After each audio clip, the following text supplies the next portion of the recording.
I'm the civic engagement organizer with Washington Conservation Action, and I'm helping lead the training tonight. While people are joining the meeting and getting settled, if you could put in the chat name, pronouns if you care to share, your legislative district, and one word to describe why you lobby.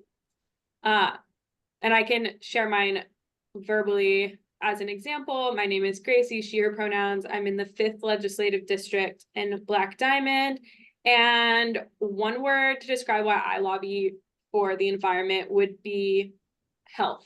2 words, I guess, human health. And while folks are dropping that in the chat, I'm going to invite Maricela, if you could share how folks can join the interpretation. That would be great. I have not done it before, but I'm learning tonight. Yes. Would you like me to share that in Spanish? Sí, por favor. Ok, muy bien. Hola, buenos días o buenas tardes a todos. Para hacer la interpretación, hay un botón abajo de la pantalla que tiene un mundo y tiene un círculo con líneas. Y abajo tiene interpretación. Y allí haces clic. Y luego hay los idiomas, tenemos pues el original inglés y si ocupas en español, le pones español y allí va a aparecer, ya vas a oír a Rubén García, que es nuestro interpretador por hoy, y allí lo escuchas, pero si tienes problemas, me dejas saber. Gracias.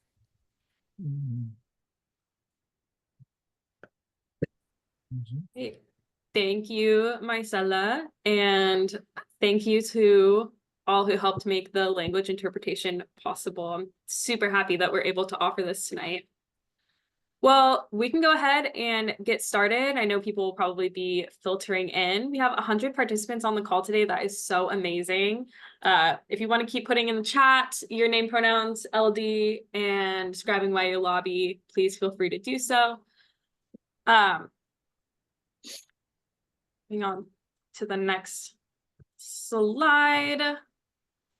We want to start today with just a land acknowledgement and acknowledge that although we are all joining from different places, we'd like to start this event acknowledging that we organize on the stolen land of Indigenous peoples. It's important to recognize that this land was taken from its original caretakers and then degraded to meet the needs of European settlers. So we want to honor the land's many nations. So please take a moment to just reflect about the nations who cared for the land that you live on, and also how that ties into the work that we do advocating for the environment, the environmental protections of our state. We'll just give 30 seconds of reflection. We'll go on to the next slide.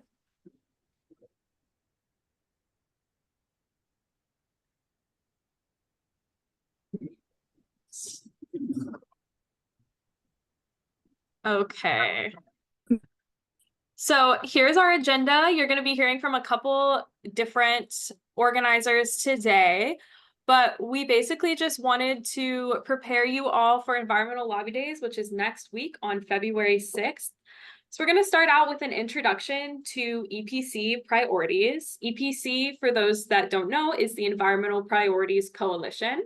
And the Environmental Lobby Day that we will be hosting next week is in collaboration with the many organizations that are a part of the Environmental Priorities Coalition. So we have 4 different representatives from the EPC here to talk to you tonight briefly about the 4 policy priorities that we will be lobbying for next week.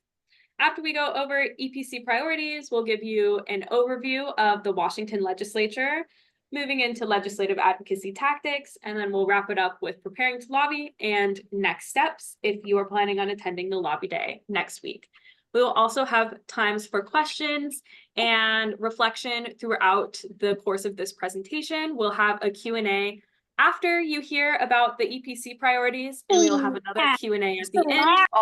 So if you have questions throughout the presentation, there's going to be a lot of information. Please write it down, and we'll make sure to answer your questions at the end during the Q&A. All right, so introducing our legislative priorities overview, we have 4 main legislative priorities that we are going to be lobbying for at our Environmental Lobby Day and beyond this legislative session. That is the Sewage Bill Right to Know, Protect Advanced Clean Trucks, Recycling Reform Act, and Invest in Climate Action. So starting off with the Sewage Spill Right to Know, we have Pete here from Surfrider. If you want to take it away and share a little bit about what this legislation is, go for it. Sure. Yeah, I'm Pete Steelquist. He, him pronouns. I'm the Washington Policy Manager for the Surfrider Foundation. I'm located out in Port Angeles in the 24th Legislative District. And one of our strong priorities this year is a sewage spill right to know, which just like it sounds, every year there's hundreds of sewage spills across the state. Some of these are larger, some of them are smaller, but few of them are widely reported to the general public. Oftentimes it's Surfrider's job. We have a number of volunteer programs, Blue Water Task Force programs. People just want to know where it's safe to recreate, and there's no public source to find out where you can go and swim that's hasn't been contaminated, or if there is a sewage spill, where that's happening and why that has happened. So currently in Washington, wastewater treatment plant discharge permits are the mechanism that the Department of Ecology uses to regulate these overflow events. There are permits included in a database, but right now that database is not public facing. So there is currently an emergency response tracking system, but again, it's not public facing. So for people have to rely on public records requests sometimes to get information on these sewage spills. So we are asking for a public-facing portal so that wherever there is a sewage spill, the Department of Ecology has a easy-to-read map that shows people within a reasonable time frame where that sewage spill has occurred and if it's safe or not to go swimming in the water, or to let a dog or a pet or children swim somewhere. There's a number of other states that have this, including South Carolina, Connecticut, Massachusetts. And we feel like this is a pretty easy ask. There's a slight fiscal note to it, but in no way do we think that that's going to be prohibitive. If anybody has any questions, let me know.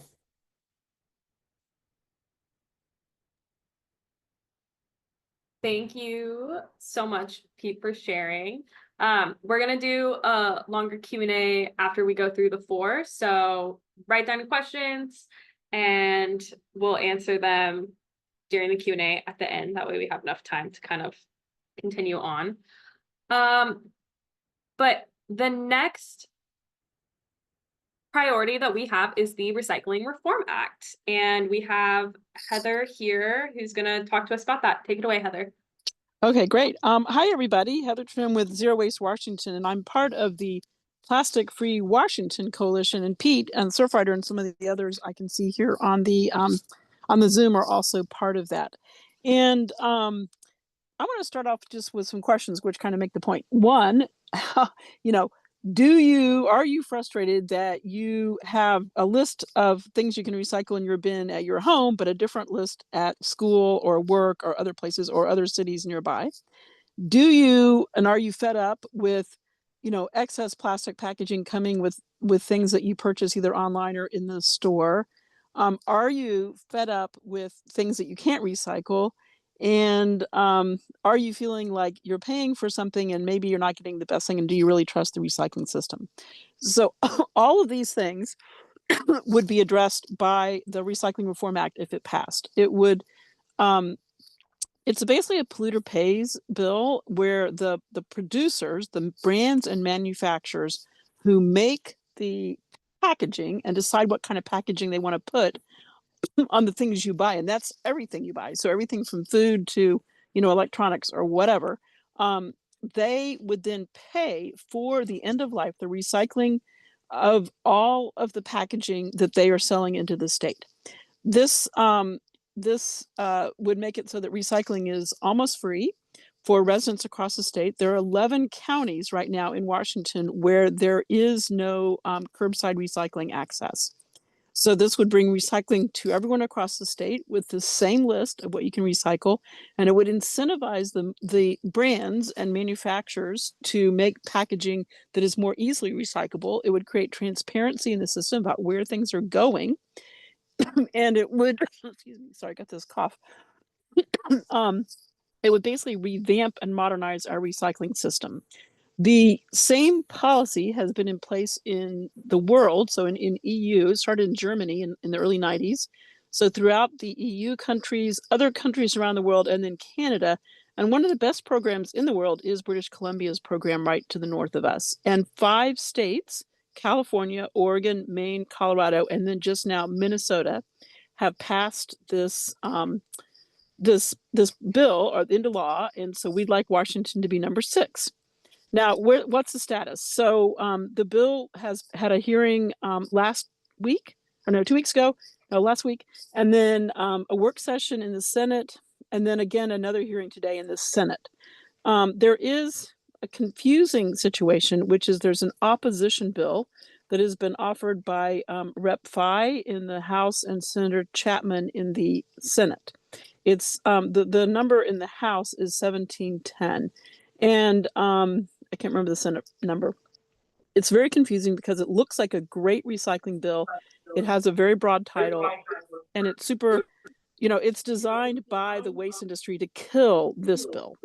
And it's there's subtle things, and I'd be happy to answer in Q&A about that. But just to clarify, the other thing is there's a bottle bill, and that's being heard tomorrow in the Senate.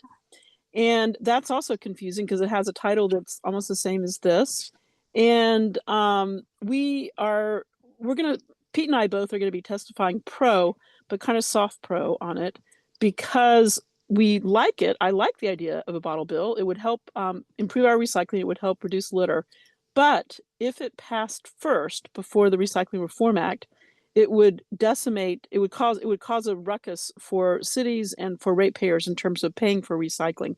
So we'd like to see it either pass together or have the bottle bill come second. Happy to answer questions in the Q&A, and by then I'll be on my computer. Thank you so much, Heather.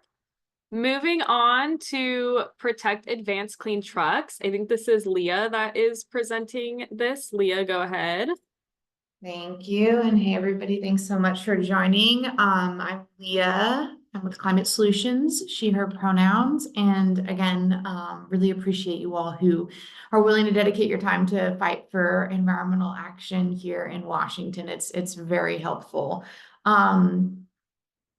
This priority, sorry, I'm distracted by this little eraser action going on. That is fancy. Anyway, this priority is about protecting our progress that we have already made. In Washington, thankfully, we are so far a leader on climate, but we need to do more. And given the federal context, we especially have to do more right now.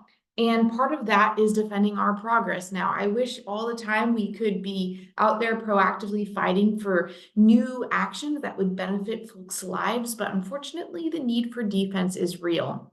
So this priority is around doing that. And if more things pop up that we need to defend, we stand ready. But for right now, what is happening is a concerted attack on the advanced clean truck rule.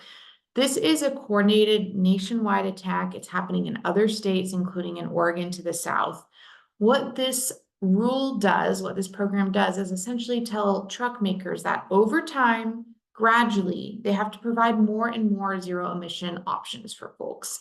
And this is absolutely critical to meeting our climate targets. Some folks might know that zero emission, that medium and heavy duty vehicles. So that includes trucks like the one you see right here, vans like delivery vans, garbage trucks, buses, anything that's bigger than a passenger car, essentially. They account for a small proportion of our on-road vehicles, but a very large proportion of our air pollution and our climate pollution. So it's really important that we have this rule to address this pollution and improve people's health in their communities.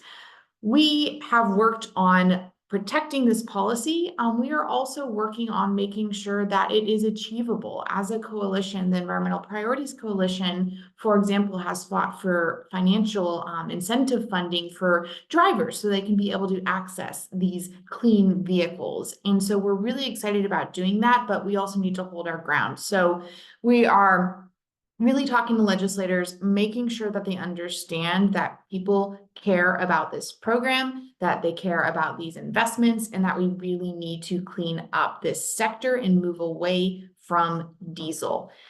Luckily in Washington, the situation doesn't look as dire as in other states, but that does not mean that we cannot that does not mean that we should not be prepared and be on the defense. There have been two bad bills that have dropped.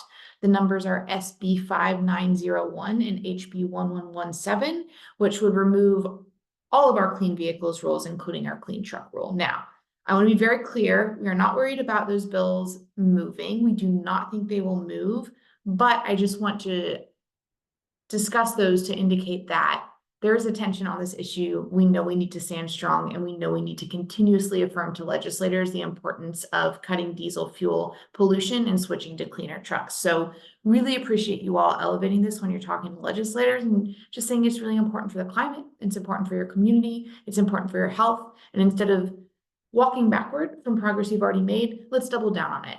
Let's continue this program, and let's also continue investing in the solutions. So I will take questions at the end and turn it over to my colleagues. Thank you so much, Leah. Next is Darcy, who's going to talk about a budget priority, investing in climate action. All right. Hello, party people. It is wonderful to be with you. My name is Darcy Nonamaker, she, her pronouns. I'm the Government Affairs Director at Washington Conservation Action. I also am somebody who loves Excel spreadsheets and nerding out on the state budget. So as you all know, the Climate Commitment Act is our state's landmark climate pollution reduction law. 62% of voters last year voted to retain that law. That's nearly 2/3 of the residents of Washington state. And it was really in communities and districts across the state of all political stripes that voted to retain this law. We want to really harness that clear mandate from the voters about the importance of the Climate Commitment Act and make sure that the legislature is held accountable to spend Climate Commitment Act dollars for its intended purpose. Why is that important this year? This year, the state is facing a $12 billion budget shortfall in its operating budget. It's also facing a $10 billion estimated shortfall in the transportation budget. So there is a need for real solutions when it comes to balancing the books for the legislature this year. In the past, during the Great Recession, I'm old enough to have been around when we were working in the Great Recession on the state budget. And what we've seen in the past is that environmental programs are first in the line to get cut when we see these big budget shortfalls, or dedicated funding sources like the Climate Commitment Act that go to environmental work can get rated. They're very vulnerable to getting rated. And so we want to make sure that the legislature, again, follows the commitment that was made to voters to spend the Climate Commitment Act on clean transportation, clean energy, natural climate solutions, air quality, and supporting frontline communities. Those are really, really important values that we need to uphold this year. We are working on our one-pager on this priority. As you can imagine, because it's a budget priority, it's really, really complicated and very, very difficult. We will have a one-pager for you for lobby days. But really the heart of this is about making sure the legislature knows that you're paying attention to how they spend those Climate Commitment Act dollars, and that Climate Commitment Act is going to be used for its intended purpose, and that environmental programs are not going to be on the chopping block as a budget solution, because they're really not a budget solution. Even if we cut all of the environmental programs we have, we're still not filling that $12 billion gap. So it's a false choice to try and put people in that position. Right now, we are not worried just yet. The legislature is not actively talking about rating Climate Commitment Act funds, but it's important that legislators know that you're paying attention. So I'm really, really excited that you all will be in Olympia next week, helping to make sure that legislators know that you are paying attention and that this is a funding source that is really, really important to protect. Thank you, Darcy. We will now move on to Q&A. I can't see who's raised hands, so I'm going to pass it over to Kat to facilitate the Q&A. Hi, folks. I'm going to invite you, if you can, to use the raise hand feature, and I will call on you if you'd like to come off mute, and you can continue to drop your questions in the chat as well. I'm just going to start with a couple that are here. Darcy, why are we facing such big shortfalls this year? So I don't actually know the whole reason for the budget shortfalls. I think our general fund is dependent on funding sources like our state sales tax or our state property tax. And so there are times when, you know, property taxes are fluctuating or sales taxes are fluctuating, that we've been in times before where we have multi-billion-dollar shortfalls. It tends to be a pretty volatile mix of tax and funding sources into our state to begin with. I also think that there's pressure on the budget from past budgets and things that we have to continue to pay for. So there's really a confluence of a bunch of different things. And I will also just acknowledge that the federal government is not giving us any hope that they will provide relief for funding. And in fact, it may even exacerbate the budget strain that we are under right now as a state, as the state may have to make up the difference for some of those federal funding gaps or sort of irresponsible freezes on federal spending. Thank you, Darcy. Madeline, go ahead. Would you like to come off mute?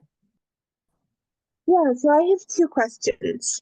One of them is, is there particular language that you want us to be using on any of these bills? Particular phrases, particular things like that, that you want us to focus on? So that's my first question. In regards to the budget? In regards to any of the four bills for priorities. Well, I'm happy to go first. Great question. So first off, your presence and your just bringing up these bills will make the biggest difference to them because they're going to hear, you know, public support. But in terms of the Recycling Reform Act, buzzword recycling and buzzword plastic. So just say I'm frustrated with plastic, all the plastic I'm getting. I'm frustrated with, you know, how our recycling system's working. That is pretty much all you need to say. They need to feel the pressure. There have been public polls that have shown, like in the 80s and 90s and high 70s, public support for this. We know it's super popular, but the legislators are being heavily lobbied against this by big garbage.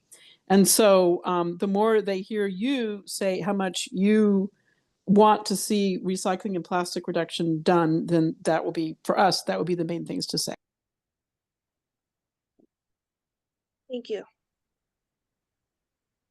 Leah, do you want to chime in next? Sorry, my Zoom is spinning and very slow, so I apologize if I'm slow to come off mute. Honestly, I think a similar thing to what Heather said. I think it's most important that legislators just know you're watching, especially on this one, because for protecting clean trucks, it's kind of ironic, but our ask is that the legislature not do anything. We already have this rule, we need to protect it. So I think the main thing is just saying, you know what? We know that there has been discussion that this rule, there's been discussion about this rule. There have been, you know, federal and threats in other states. It is important to me because name your reason: health, climate, whatever it is. All I think you all need to do really is just show up and show them that you're paying attention and say, we want clean trucks in Washington, and let's support the actions we've already taken to get us there. Okay. Good to see you, by Do the you way. want to highlight anything?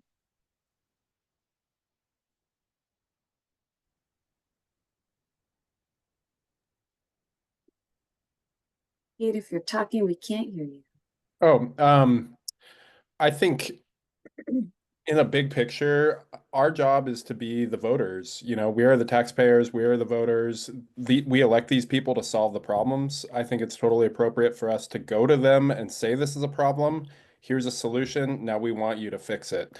It's not our job as constituents and voters to know the inside technical ins and outs. It's our jobs to tell them to find a way to fix the problems that we bring up. So you're the boss, you're the voter, you're the taxpayer, and it's on them to listen.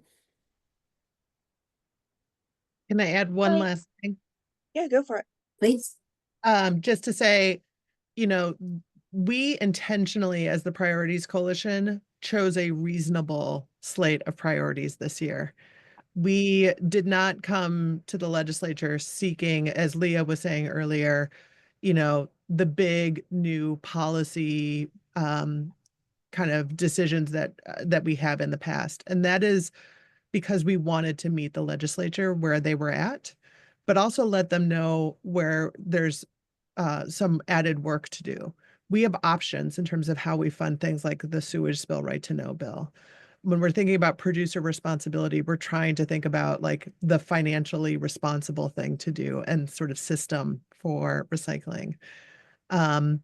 And a defensive priority and a budget focused priority, you know, those are things they're going to have to grapple with no matter what. And so I would just say, as a package overall, it really is scaled to meet the moment of where the legislature is at this year. Thank you.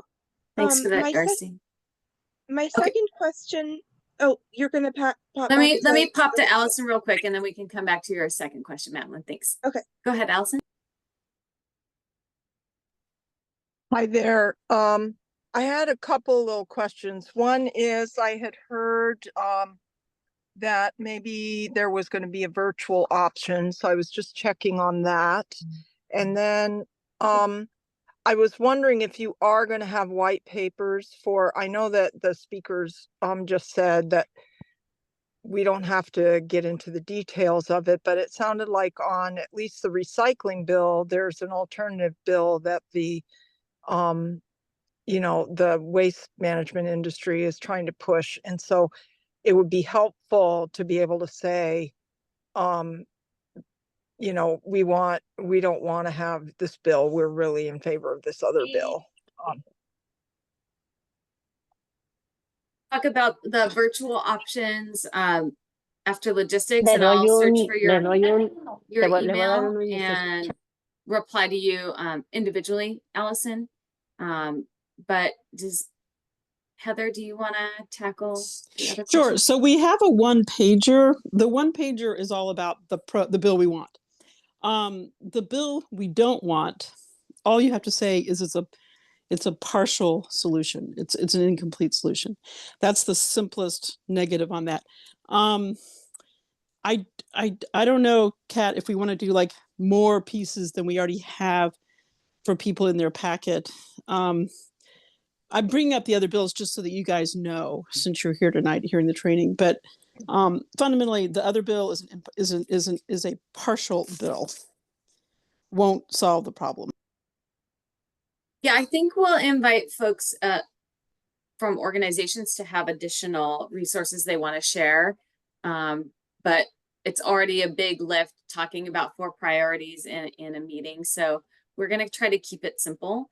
And I think along those lines, we'll take one more question from Madeline. And then for our policy folks, if you can hang around and keep answering questions in the chat, I think that's really helpful for folks, and we can save the chat. And yeah, I will repost the one pagers for y'all. And Madeline, why don't you wrap us up with your last question?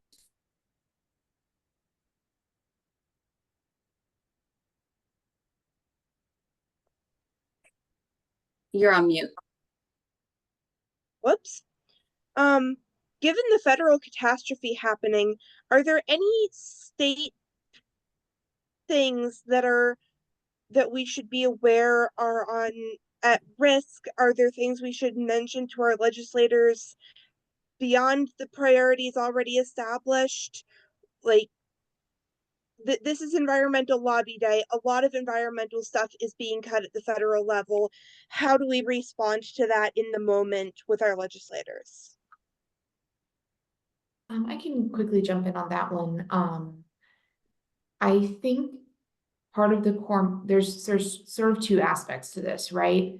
Frankly, so much is happening, like it's hard to keep track, and they're doing that on purpose, right? And I think there's a lot of unknowns still, right? I think part of the message to legislators is this is all the more reason that we need to double down on what we're doing here in Washington. All the more reason, right? We need to stand strong, protect our policies, hopefully get to some new ones, and really double down on making sure that the Climate Commitment Act funds are being used in a way that cuts pollution, because we cannot count on anything from the federal government right now. So all the more reason to really stand strong here in Washington. Thank you. Okay, I said, Lisa, you are the very last question, and then we gotta move on, and others can put their questions in the chat. Hey, good afternoon. I just wanted to ask, I know we're talking about a lot of environmental aspects for the legislators, but I just kind of want to chime in and ask, how would I discuss more social justice issues? Because I really wanted to talk about environmental racism to the legislators, so how would I come about that, and how would I respond? I can take a crack at that if you want. I would say, first of all, if you have lived experience, that is valuable for legislators to hear. That is expertise. That is information that is important to convey. And so I do think that I would not shy away from sharing your experience or or your observations or the things that you see in your community. I know you don't need my permission. That was sort of stupid, but sometimes it's helpful to be validated that your lived experience actually is important information, and it is expertise, just like being able to, like, I don't know, be a doctor or be a lawyer. I also think that the reality with many of these is there is environmental justice at the heart of them. You know, where sewage spills are happening and impacting public health is where communities of color or lower income communities might be going to do fishing, for example, or when we're thinking about any number of issues, like, just speak to your experience. And the other part of this is we also have something called the partnership agenda, which has things like the CURB Act, which is led by Front and Centered and is an environmental justice bill. So we will also be giving you materials to speak to that bill if that's important to you. I imagine, I'm looking at Kat and the team.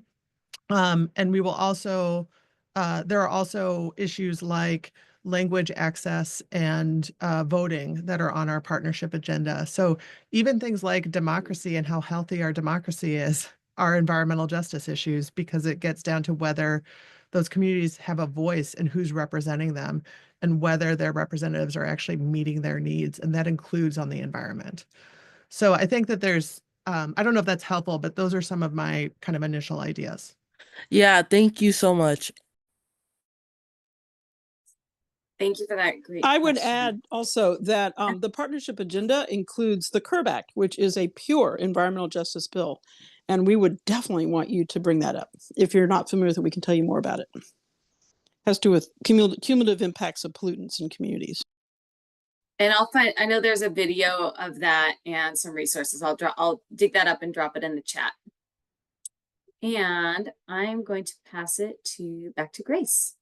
And actually, let's do a little virtual applause for our presenters.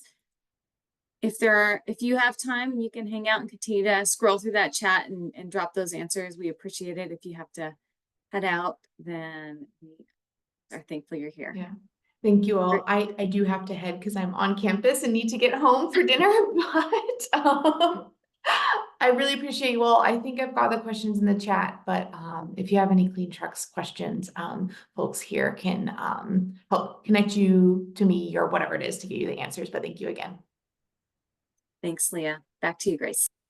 Yeah, thank you, everyone. I will also say that we are going to be posting this and other resources on the Environmental Lobby Day website at the end tonight, so you'll have lots of opportunities to get your questions answered between now and Lobby Day. Now we are going to move on to Washington Legislature overview. Thank you, Grace. Yeah, hi everyone, I'm Karina. I'm the Yakima community organizer with Washington Conservation Action. And we're just going to be kind of going a little bit over what is Washington State Legislature, what that looks like in our state. And just fair warning, I am not an expert in any of this, but I do know some stuff. But yeah, let's get started. So Washington is divided into 59 legislative districts. Each district has 2 representatives and 1 senator. There are a total of 98 representatives and 49 senators. The legislative session operates on what is known as a biennium, which is essentially just means on like a 2-year cycle. And the kind of the easiest way to remember this is odd years are long sessions, and short years are and even years are short sessions. So that's the difference between 105 days and 60 days that it's operating. Another big difference between a long session and a short session is that during long sessions like this one, our lawmakers are working on creating a budget for the state, and it's going to be the budget that they will be working on for the following 2 years. And on the short session, they are just amending the budget. You can go to the next slide, please.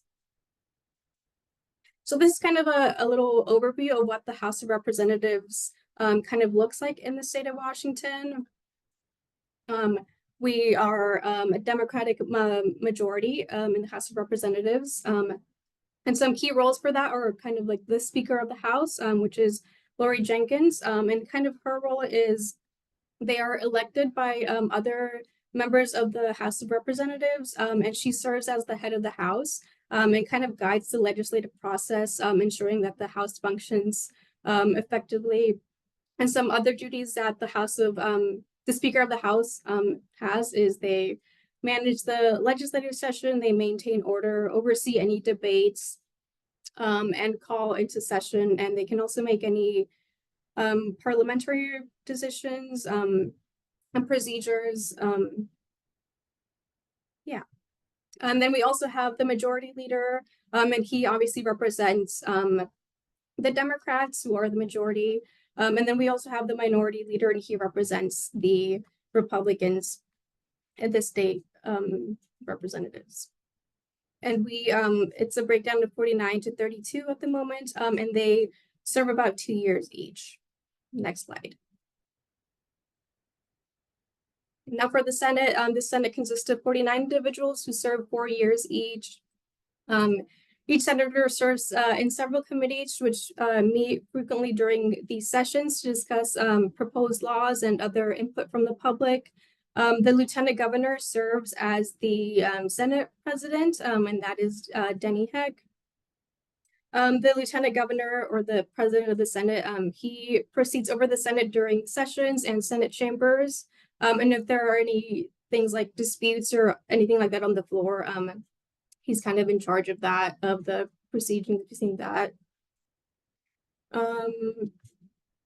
Yeah, and then in this position, the President of the Senate is also the chair of the Senate Committee on the Rules. So he has a pretty important role in kind of voting, deciding which legislator is going to advance onto the to the next floor. Next slide. Now, this is kind of like a breakdown of how the process of how a bill becomes a law.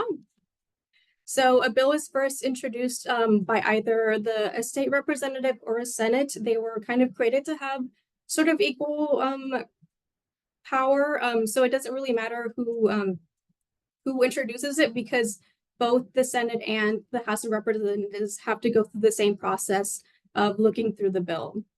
So once it's introduced, it goes through what's known as the first reading.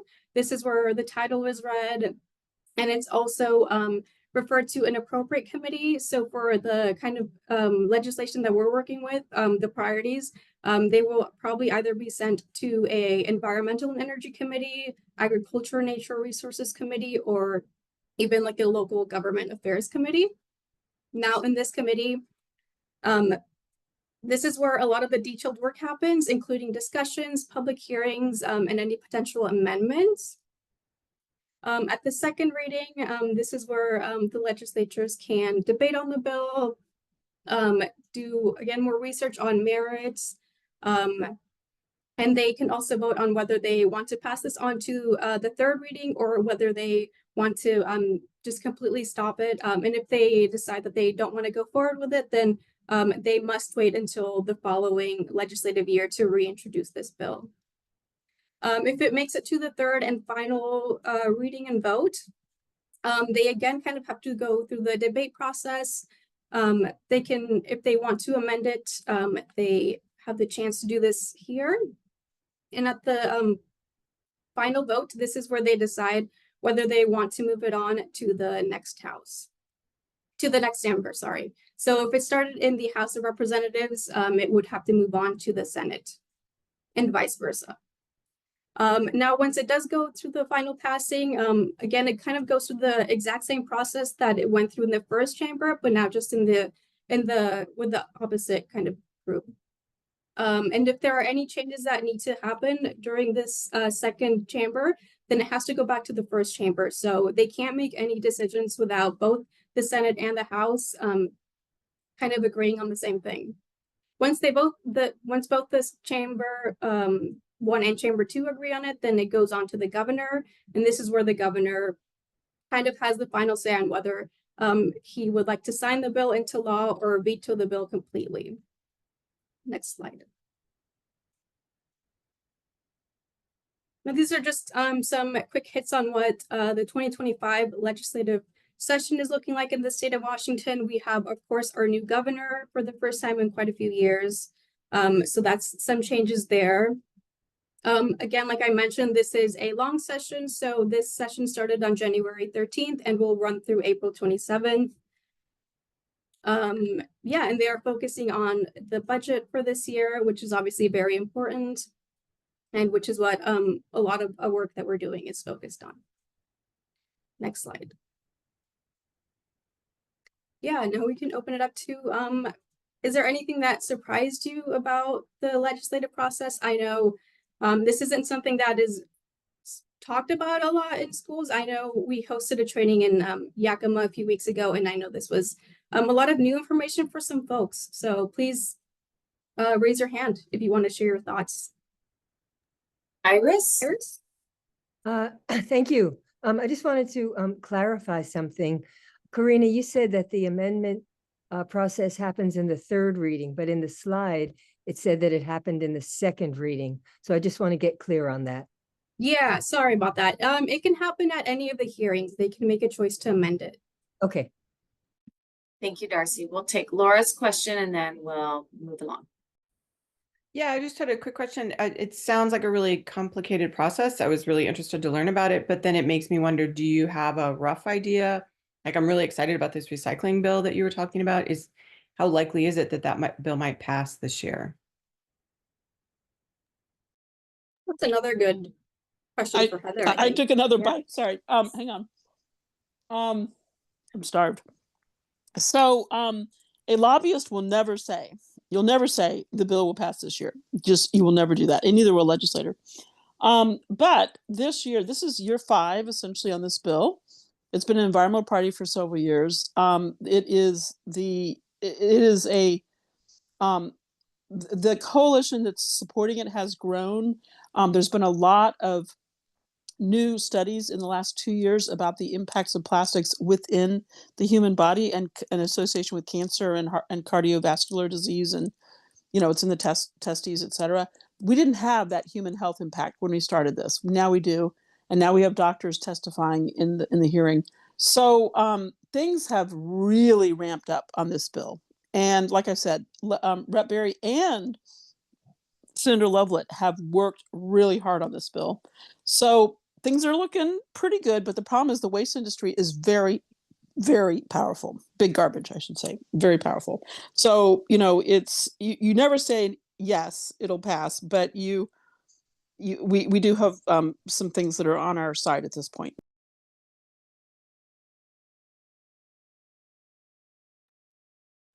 Back to Grace. Thank you all for your questions. Yeah, thank you all. For the sake of time, we got to keep moving, but we'll have another Q&A at the end. We're going to talk now, switch it over to talking about legislative advocacy tactics. I think it was Lucero that was going to take that. Yeah, I'll go ahead and take that. So as you heard the 4 priorities, you might be thinking, okay, like where do I start, or what actions I could take? Here are some examples. Oops. Oh, we're all the way in the first slide. There we go. So you can start off in social media, reposting posts that are informational on the bills that, you want people to know about because, they're making such an impact either negatively or positively in our environment or life. And you can do letters to the editors or publish opinions, right? Yeah. Anyways, you could also call or email your legislators. You can send them just a brief email stating that you want to meet with them, talk about this certain bill. You can also then do a lobby meeting with them and have that conversation where you tell your story, you tell them your reasons, and you explain the facts and kind of hopefully persuade them to support you. And testimony and public comment as well. Sign in pro, so that's more online, and we'll go to the next slide. To sign in pro, you want to make sure you go to the Washington State Legislator page.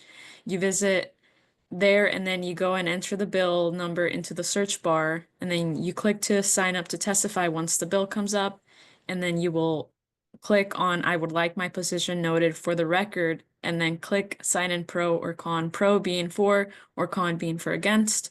And then we'll go to the next slide. And when you do that, hopefully, that's going to make a great change. You can always ask a lot of people to vote with you online. Here's a little bit more about calling and emailing legislators. When you either call, if they don't answer, don't get discouraged. Or, sometimes their legislative assistant will pick up, also known as their legislative aide. You want to start by stating who you are, why you're driven to reach out, in regards to a bill, an act, or initiative. You want to share your ask or your state or your position, similar to your meeting with your lawmaker. Share your personal connection to the issue and or any key facts. Shorter is better, narrow on your most important points. And these are just kind of some small tactics, but they go a long way when it's a lot of people doing it together for a good purpose. And yeah, those are some tactics. Thank you, Lucero. Apologies for the slideshow mishap there. Now I'll pass to Marcela, who's going to talk to us about lobbying. Yes, hello everyone. My name is Marisela Santana. Thank you, Grace. I'm the Environmental Justice Coordinator for EYA, and I'll be talking about how to lobby for the legislative appointments with your legislator, specific to your district. So, during the legislative appointments, you will have a short time with your legislator. So these meetings usually last about 15 to 20 minutes. That's why it's so important to prepare your team with an agenda that includes research, personal stories, and your goals surrounding your environmental priorities. So make sure to do research looking for facts, specifically on the environmental priorities that were discussed previously about the sewage spill right to know, protect events, clean trucks, recycling reform act, and invest in climate action. As well as you could research your legislators that you'll be meeting with to look on how their work or their personal lives connect to these environmental priorities to get them to engage on taking positive interest and action for the priority. And then you would also need to determine your goals and strategies. So be sure to be clear on what your goals are for your legislator and what action they should take in support of that environmental priority. Share your personal stories that connect with that priority, because it really shows how, supporting this priority is going to positively support your community and your family and friends. And then before the meeting, your team will form and develop an agenda based on the priorities, the facts, the stories, and the action items. And the team will also distribute the roles so that way you know how the meeting runs and the meeting can run more smoothly. Next slide, please. And so the team will divide these roles amongst yourselves to make sure the meeting runs smoothly. And the first role is a facilitator. And so they will keep track of the whole meeting and they will introduce the team, the issues, and the concerns. And then the next role is the asker, which is comprised of a couple of team members, and their role is to present the facts, the short personal stories, and deliver the request to the representative or the senator on what action they're gonna do to support the environmental priority or the bill. And then you have the note taker, which keeps record of the meeting, the attendees, and then also notes down the response or the action items of what the legislator is going to take for the environmental priority, as well as make sure what follow-up items need to be upheld after the meeting. And then the timekeeper, their role is to make sure that everybody is, on good time and nobody passes over, and make sure we cover the whole agenda in those 15 to 20 minutes. Next slide, please. Thank you. And so during the meeting, the team members will execute their roles, and generally everyone will introduce themselves, followed by personal stories and facts surrounding the environmental priorities. Then the asker will ask the legislators in support of the environmental priority, and then there will also be time for questions. You will then end the meeting by thanking your legislator for their time and support. But also, you must keep in mind that your legislator has many meetings and bills that they're working on and many things on their minds. So during this meeting, it's really important that you're concise and you're clear with the facts, the stories, and the action items that you're presenting to your legislator to make sure that's significantly impactful and have them enact, positive change for the environmental priority. And so after the meeting, make sure to celebrate. I know this is a lot of work that everybody's doing, especially doing research, getting together. So this is, great job for, even attending lobby day. And for many of you, this is your first time lobbying. So it's really important to show how important you're there representing your community. And also, it's important to debrief with your team members. How did you feel about the meeting? And then also make sure to complete the exit survey. And then also have a conversation on how the legislator took it and what concerns were brought up.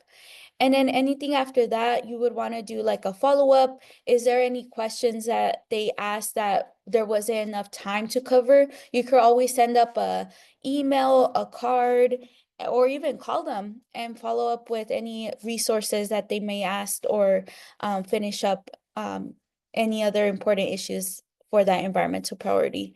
But it's also really important to thank them too for their time, either through email, a card, or a note.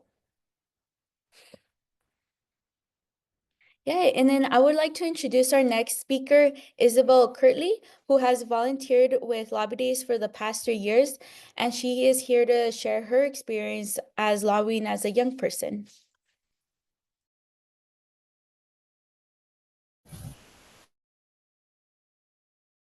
Yeah, thanks. So lobbying, I was a freshman in high school. I was 14 years old and I had some pretty big fears about public speaking. So it was an opportunity that I was really excited for because I knew that it was really valuable and really important and I cared about it a lot, but I was also pretty nervous for it just because I had my own anxieties about speaking in a setting that was so new to me. And I also was just as a young person in a group full of people older than me and more experienced, I wasn't sure if I would like if my voice would be taken as seriously.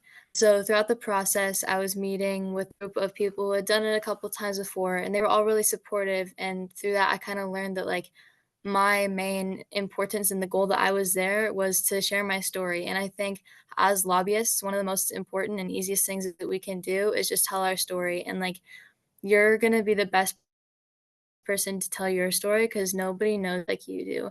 And I think that like as young people, a lot of people tell us or you'll hear that like, oh, you're too young to do something that's important or valuable. And throughout my experience lobbying for the first time, I learned that that's just simply not true and it doesn't apply because your voice as a young person, your story is a newer story. It's one that hasn't been heard as much. And I think that that just brings it have more importance when you're lobbying and more value. And so throughout my experience, I kind of learned that like that hesitation of, oh, will I be respected? Like, will people like listen to me in the same regards as other people? They totally will because my job is to tell my story, and that goes for anybody who's lobbying. And I think that's just so important and one of the reasons why this is such a great opportunity and an important outlet to do that. So when I got to my actual lobby meeting, all I did was I just talked about my perspective. And I also learned through that experience that like not only did I learn more about how valuable my own perspective was to me, but I also learned about the people who I was lobbying with and their perspectives and how that can be applied to the same climate justice that I cared about.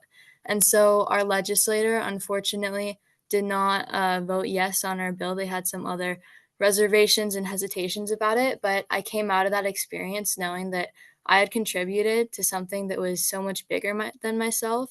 And I took a lot of value away from that because I knew how important it was. And it just gave me a lot of confidence going like further into more lobbying and knowing that the point isn't necessarily how you tell your perspective, but it's the fact that you tell your perspective. And I think that that's just like super important to understand. So I'm really glad to see so many people doing this. I just think that it's such a wonderful opportunity and like it definitely was so great for me to be able to like learn more about my own perspective and how that went into something that I care much. And I think that it's so great. Like, you know, number and power in numbers is a really big and important thing. And especially in the setting, people telling their stories. And I think that's just so important. And I'm excited to see so many people doing it. And while it can be intimidating, especially as young people, I think that it's just so important and such an incredible opportunity to take advantage of. Yeah, that's about it.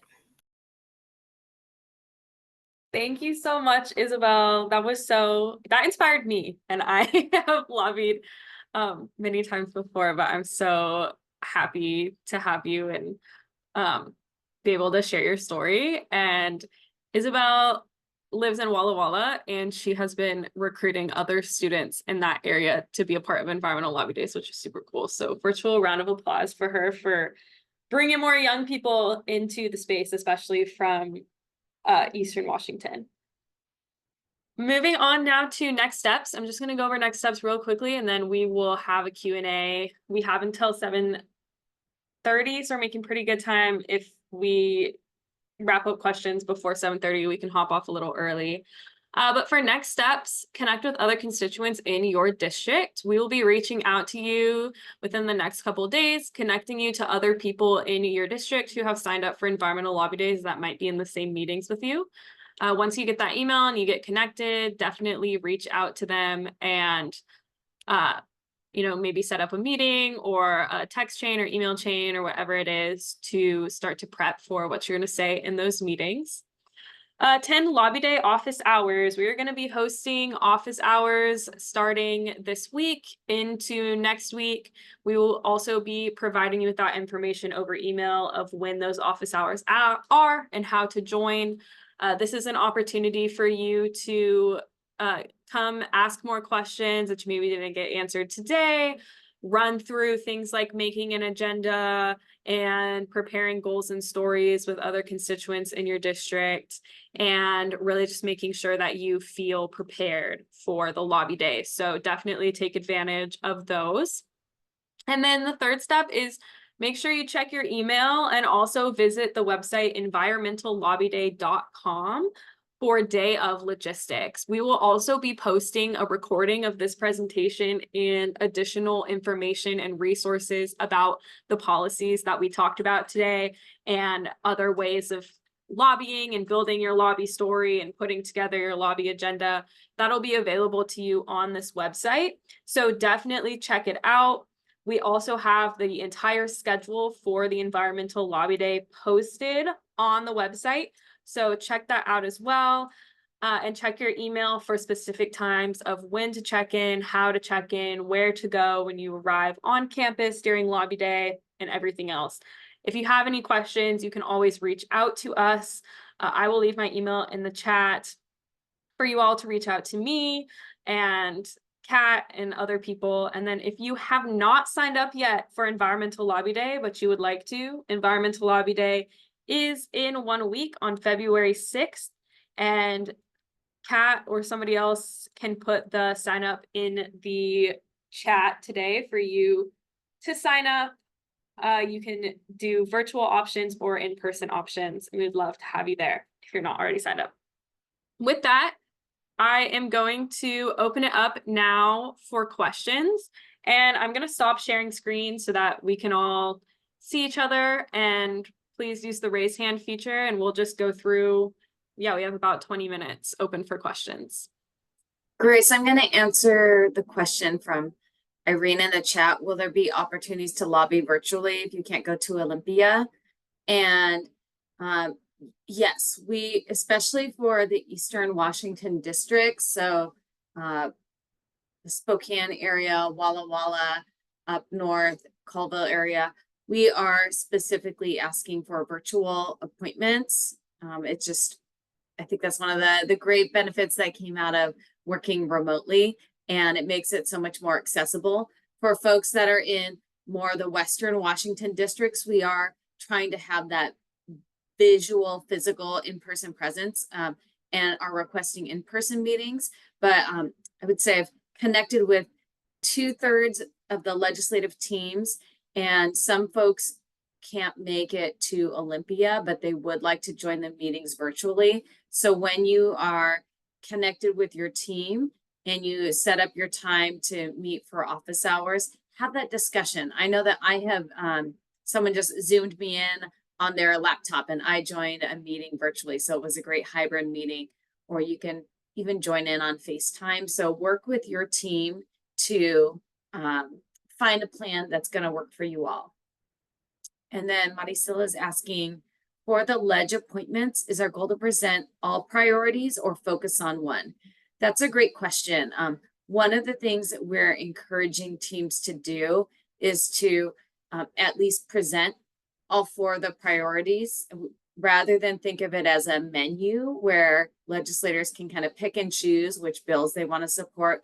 We are trying to present it as a big coalition has come together to really prioritize and think about the bigger context. And here's the 4 things we're really trying to prioritize. And Darcy mentioned it earlier.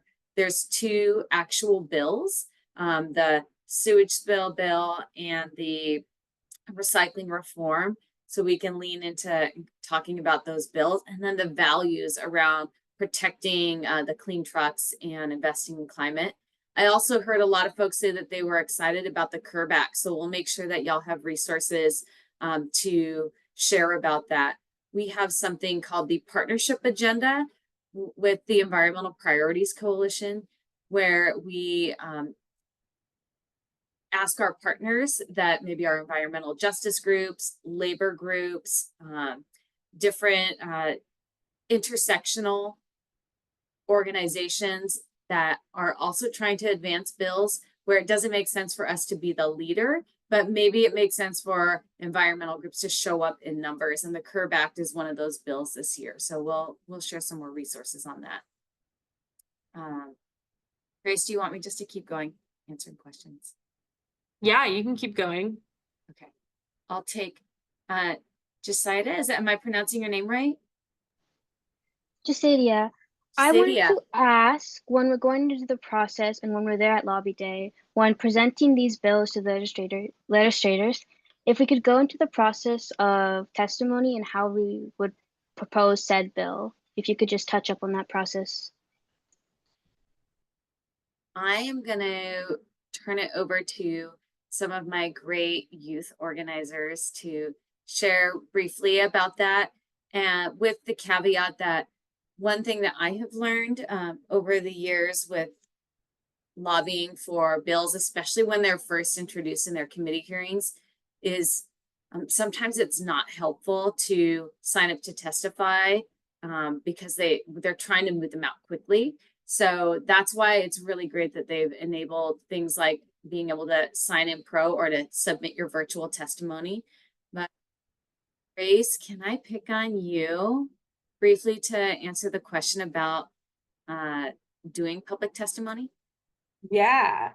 That's a great question. I would say definitely the issue with signing up to testify, right, is like Kat said, they try and get the meetings to go very quickly. And so sometimes you sign up to testify and you don't even get the opportunity to speak. And so there will be some times with some of these bills where we will maybe gauge interest in community members who would like to come and testify.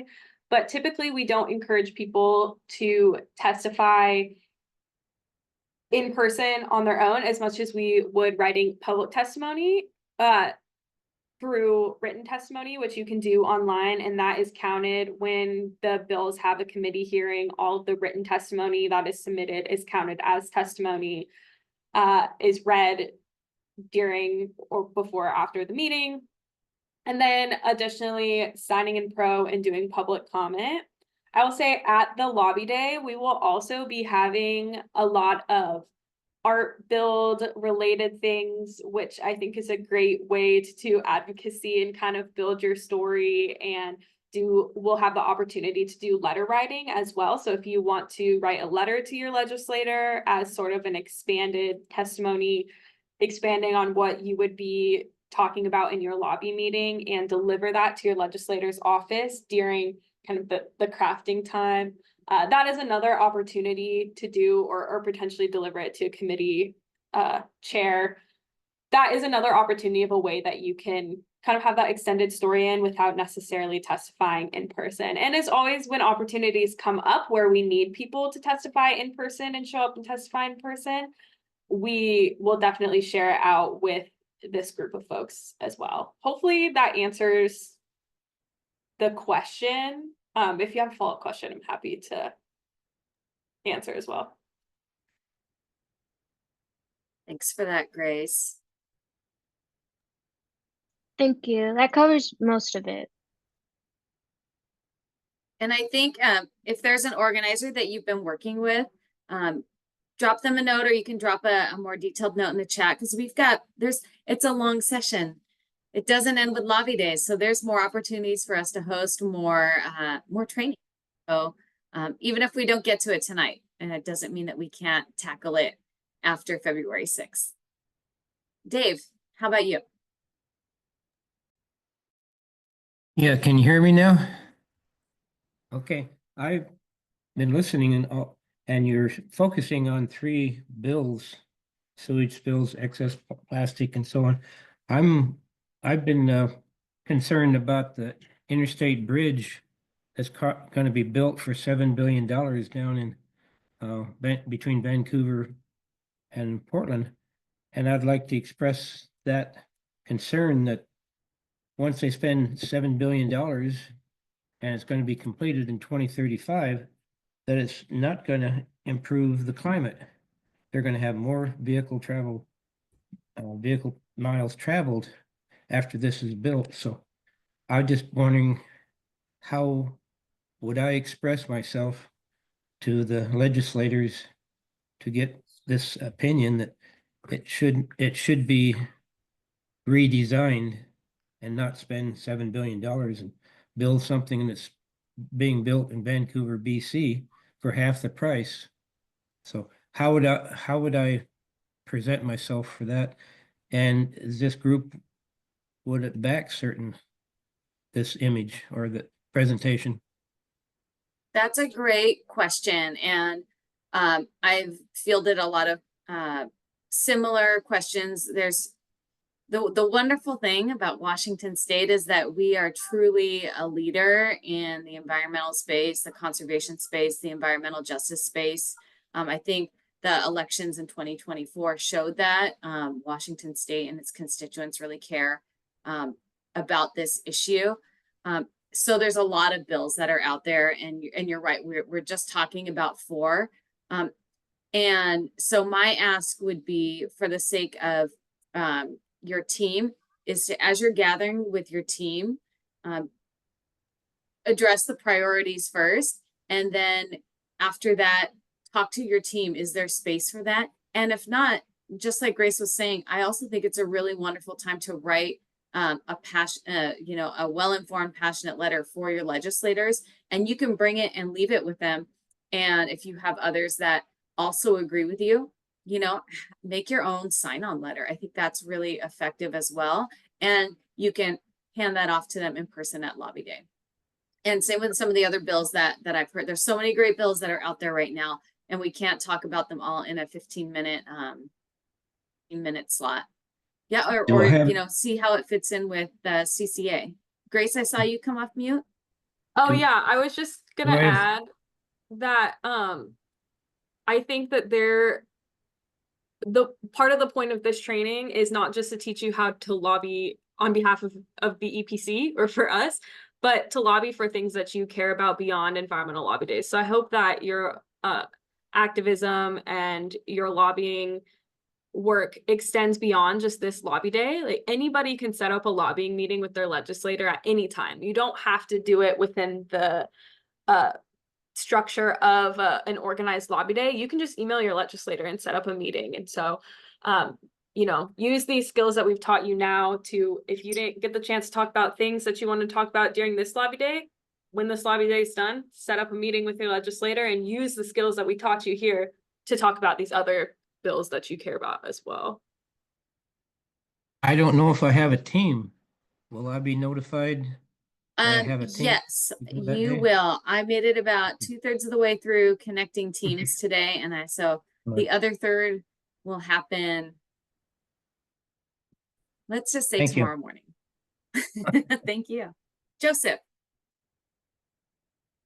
Yes, hi. This question I think would be best for Maricela. When she was talking about having the appointments, she mentioned an exit survey that the team should do. Could you mention a little bit about what that entails and who gets it and what's it for?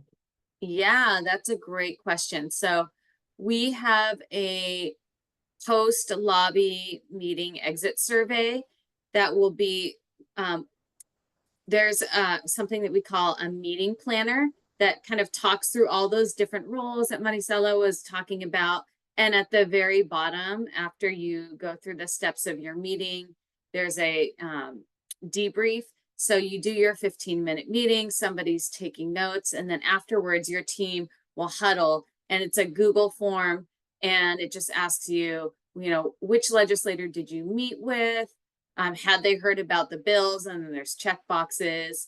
Did they seem to, what was some of the about? So we're gathering information that we're going to in turn share with those policy folks and the lobbyists that are working in Olympia. So Heather, Darcy, Leah, and Peter, and the other teams that are trying to work these bills. So that's why that exit. And there's also a place where you can upload a photo. We really enjoy sharing the pictures that come out of Environmental Lobby Day. And that we have a draft of the form, but it's not quite ready to go public today, but it should be finalized by tomorrow.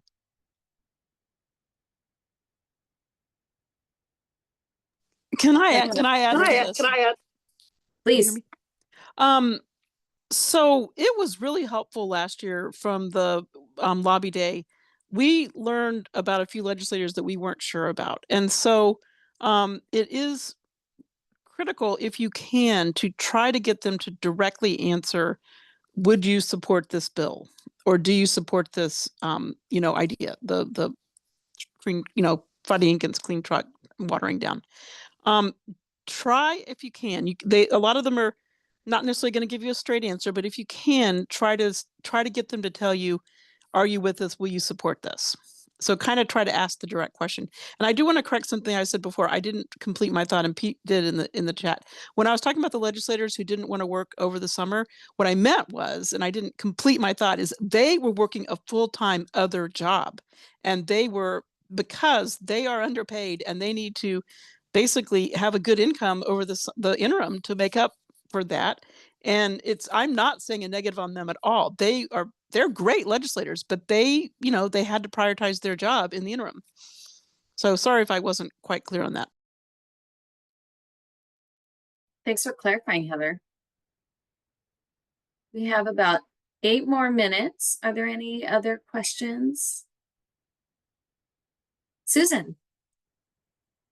Hi there, Heather. Is it okay to mention to our legislators that the Recycling Reform Act was previously the RAP and the REWRAP Act, and kind of spell out some of the differences, or should we? Yeah. Yeah. So they can barely pay attention to any given bill unless they're directly working on it, because they have so many bills that they are covering. They might, but I do think it is helpful to say formally the RAP Act, because the RAP Act name got out there, but the details of how the bill changed, I don't know that they would even know that unless they had been on the Environment Committee. They just can't pay attention to the details. But I agree, it would be good to kind of, include that little bit, like formally the RAP Act.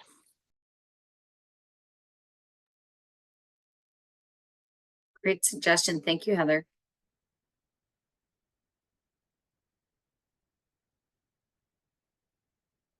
Any other questions? I have a question. We'll do Lynn and then we'll come back to you. Yes, I'd like to ask, I just want to be sure that I understand the next steps in terms of connecting with our legislative districts. If we signed up and we've included the information about our district, will we be contacted by someone who's coordinating that district? You'll be contacted by me, and I'm going to CC you and anybody else in your district. If you sign up tonight and I've already emailed your district, I'll add you in to the group.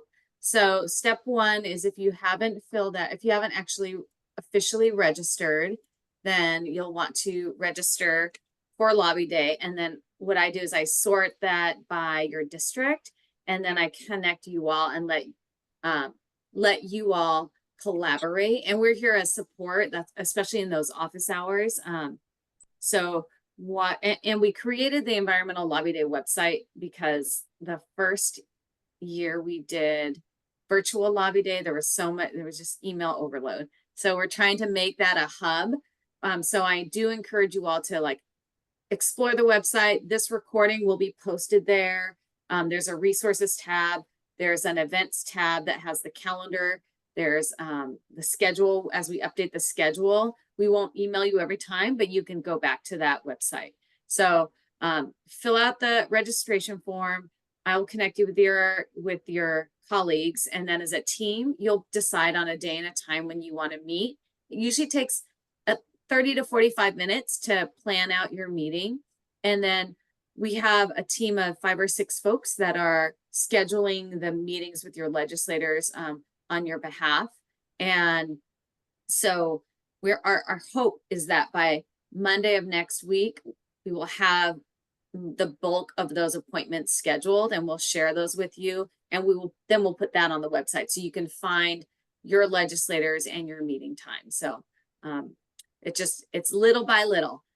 So watch your email, and yeah, just feel free to ping me if you have questions. Perfect. Thank you. Pleasure. We'll do Madeline, and then I'll come back to you, Joseph. I had a concern. A gentleman a little while ago sort of asked the same question, but the people that brought me into this group recently, we are learning about the huge electric usage of AI centers. And apparently there was a large article, which I've only partly looked at this in the Seattle Times.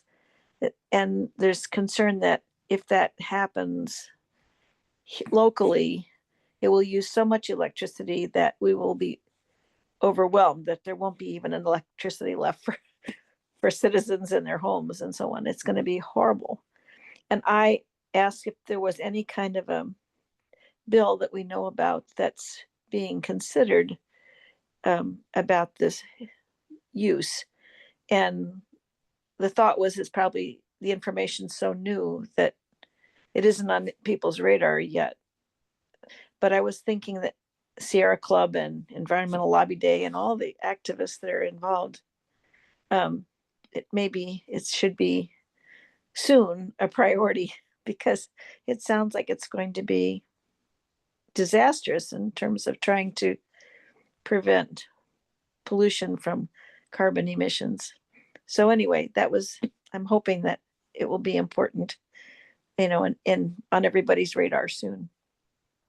Yeah, thank you for lifting that up. I can't speak to whether there's any legislation at this time, but I can just say maybe rest assured that there are great folks, many of whom are connected with people on this screen that are looking into that, and we'll be working on potential solutions. Maybe we'll do Joseph and then call it a night. Joseph, last question. Yeah, thanks. Following up on what you were saying just before, when we have the meetings, our groups, the legislative district groups, be getting ready for the appointments, will we only meet with one legislator? Because last year, I actually met with 3 legislators. I met with my own, and then 2 others for whom there were no constituents available to meet with them. So we sort of met with legislators that we weren't constituents of. Is that likely to happen? Yeah, great question. Ideally, we're trying to schedule with your senator and your 2 representatives. So in an ideal world, you'd talk to your the full contingent from your district. Sometimes they're just not available. And sometimes there's a lot of, Barack here is our legislative district lead for the 22nd. And I think we've got like 22 people coming from the 22nd district. So sometimes when there's a really big group, especially folks that are maybe a little more experienced, they'll volunteer to go to other districts that are maybe a little more sparsely attended. So we'll kind of massage some of that out as we get closer to the day and we see where we have a lot of people and where we have a few. So we'll do our best to try and schedule with all 3 of your legislators. And if you're a little bit more experienced and you want to support a legislative district where there aren't as many folks, then you can let us know, and you could chat about that with your team as you're planning out as well. Okay, go District 22. Yeah. I'm there too. Oh, wonderful. Okay, real quickly, I'm going to spotlight this wonderful gentleman. Can we please give our translator a big round of applause? He did such a great job this evening. Thank you, Hooven. See. Okay, Grace, anything you want to close us out with? I don't think so. Thank you all for joining. I'll put my email in the chat as well for everyone. And I'm excited to see you all at Lobby Day. Thank you to our wonderful team of organizers that put on this presentation, and thank you all for being here. Have a beautiful night.